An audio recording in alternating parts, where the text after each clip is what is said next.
नमस्कार। भारत के 79 वर्ष 1947 से 2025 तक का ये सफर कैसा रहा आप सबके लिए हमें कमेंट सेक्शन में जरूर बताइएगा। खैर, आते हैं सीधे मुद्दे पर। थोड़ा रुक जाइए, शायद कुछ समझ ही जाइएगा, और अगर नहीं तो मजे ही ले लीजिएगा। तो भाइयों और उनकी बहनों, हम सभी एक ऐसे देश में रहते हैं जहां आप सबको सब कुछ करने की आजादी है।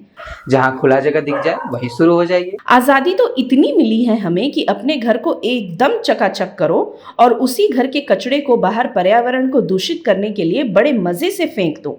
आजादी तो इतनी मिल गई हमें कि 3-4 साल की बच्ची का रेप कर दो और फिर सजा में अरेस्ट ऑफ रेयर का तमाचा चिपकाकर दोषी को उम्र कैद दे दो। आजादी की बात जब आई है तो और सुनिए, गलती से अगर सांवली या भारी वजन की लड़कियां दिख गई तो उसके सेल्फ कॉन्फिडेंस की तो जैसे धज्जियां ही उड़ा दो, भले ही आपकी खुद की शक्ल चिंपांजी जैसी हो। वैसे तो मेरे देश की धरती सोना उगले ये गाना गाते हम थकते नहीं, लेकिन मुंह से पान और गुटखे का थूक अपनी ही देश की मिट्टी पर फेंकने से पहले एक बार भी सोचते नहीं। आजादी तो जनाब ऐसी मिल चुकी है। आजादी की बात आती है तो देशभक्ति चरम पर होती है।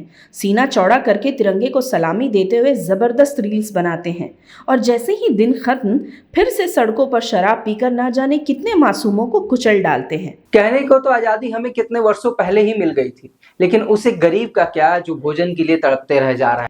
बस करते हैं ऐसी आजादी को अब।